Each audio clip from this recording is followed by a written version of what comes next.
I'm John DeVore. Welcome to the DeVore Fidelity YouTube channel.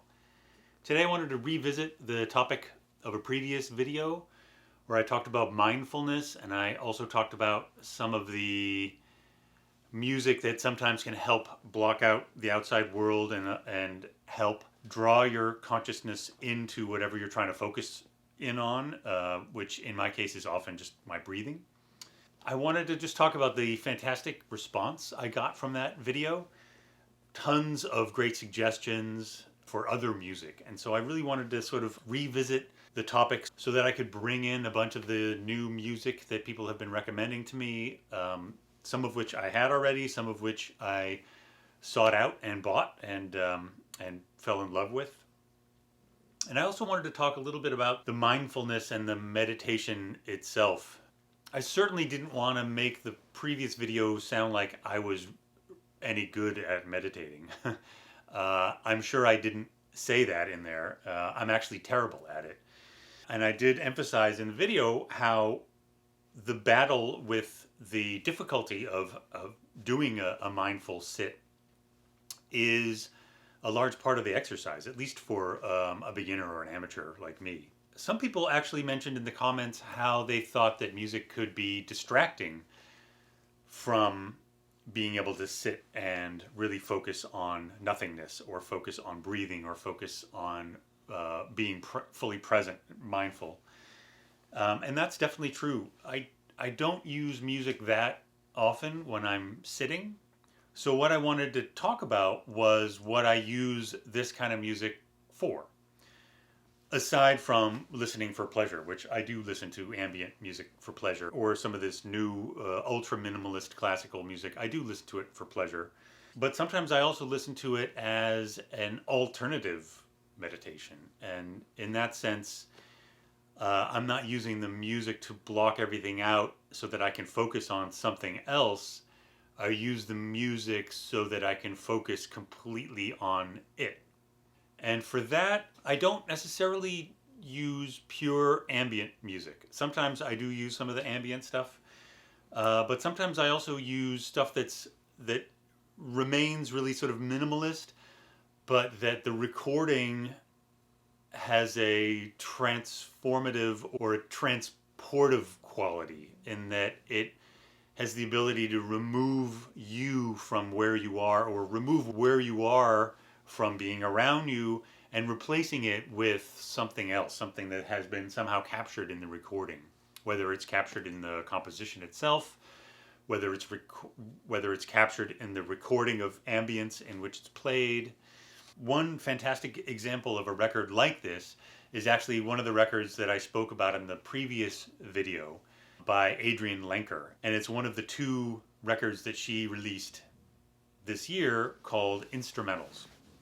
And the Instrumentals record is her in a log cabin in the woods and her acoustic guitar and essentially the sounds of the cabin and the world outside the cabin. So bird songs, rain on the roof, a lot of very cool analog tape artifacts. So you can go back and see that video for a little bit more in depth on that record. But that's an excellent one for doing what I'm talking about here. And what I'm talking about here is basically putting on an album, sitting down with the lights low, and for this I generally will close my eyes and I will do my best to remove myself from where I am and put myself in the space of the recording. And the space of the recording should be different for each recording. Not everyone's hi-fi is set up carefully enough and is transparent enough to really be able to sort out all the nuances of the differences between recordings, but to some extent you should be able to be transported to different places, not necessarily physical places, but different physical places, different mental places, different emotional places by these different recordings. And I think that process in itself helps towards bringing you into some sort of a mindfulness, because then when you come out of that, when you open your eyes, when the record side is over and you've got to go and lift the needle, there's a refreshing kind of coming back to reality with a bit more of a clear head and the ability to sort of see more clearly everything that had been just 20 minutes before stressing you out or overloading you or causing you to be really inefficient at work, whatever it is. And so I just wanted to go over some of those songs. And also I wanted to send huge thanks to really to all the people who comment on my videos. The comments, whether they are just a sort of a thumbs up kind of a comment, whether they're suggestions for other music to listen to, whether it's somebody who wants to argue with my perspective on one of the videos, they're all great. I love them. I read them all, and I try to respond to as many of them as I can. And so I wanted to start with a few that were recommended to me in comments. One of the first ones is Stars of the Lid. This was a group that I actually did have a few records from. This is a beautiful piece of vinyl that has a beautiful embossed record cover. The album is Per Aspera ad Astra, which is a Latin phrase that's used a lot that basically says through hardship to the stars. So work your ass off, get through hard times to a better place, which is kind of what we're talking about doing in this kind of a meditation practice. You're trying to sweep out a ton of the junk in your head to be able to get a much more clear vision of reality around you. This record has a lot of actually has a lot of tracks that are what I would say really sort of a pure ambient, really minimalist, really stripped down, but it's not all that way. And I kind of like elements of that for doing what I'm talking about. So this one, for example, you start with the first track, it's discordant strings, and then this gradually resolves into this gorgeous stillness. And it really is it was a great suggestion. Thank you very much, commenter. Another one that was a fantastic recommendation from a viewer was Scott Tuma. The record that he recommended I didn't have. This is his release called Eerie, and this is gorgeous as well. He's a guitar player, not as much environmental ambience as the Adrian Lenker recording, but a really beautiful, very even-handed and sort of a luxurious unrolling of music on that one. That's a beautiful one. Another excellent recommendation I got from comments was music by Ryuichi Sakamoto. I apologize if I'm butchering that, at least the first name. Again, I didn't have the record that was recommended, but I have quite a few records by him, including some of my favorites, which are sort of collaborations with other artists. This is a collaboration between Sakamoto and Alva Noto, and it's a site-specific piece. So this is a piece that was composed and performed and recorded within a specific site. And in this case, the album is called Glass, and the entire album is one piece that was recorded in the Philip Johnson Glass House, which is a mid-century modern piece of architecture, and it's a house that is essentially a gigantic all pure glass shoebox. It's quite beautiful, and it's in a beautiful setting, and the idea is the dissolving of the boundaries between where you're living and the environment that your house is in. And it does that beautifully, being made completely of glass. But it also has a unique ambient acoustic. All these glass walls, and so the resonating of all these giant glass panels was scripted into the composition and becomes a part of the piece. Really a beautiful record. And again, another great suggestion by a viewer. Thank you again for that.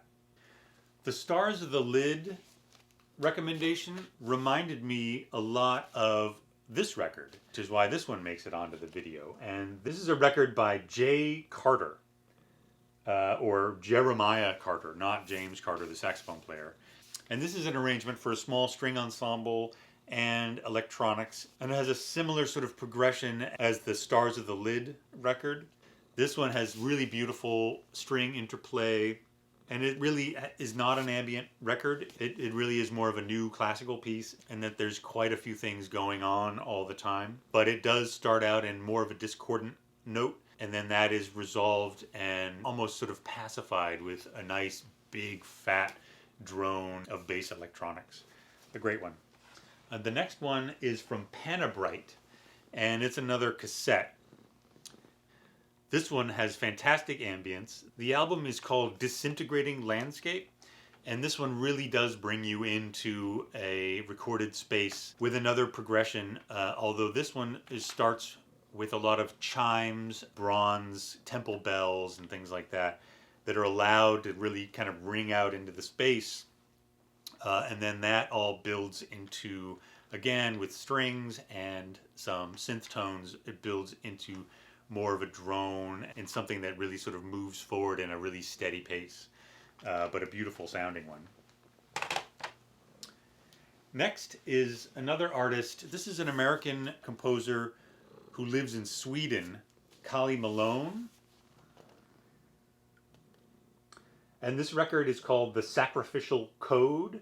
Kali Malone is a contemporary classical composer who has a lot of work for pipe organ. She does these concerts in churches and plays her compositions. Her compositions are quite minimal, and they are built up of these kind of drones and extremely slow melodic progressions that evolve over the course of many minutes.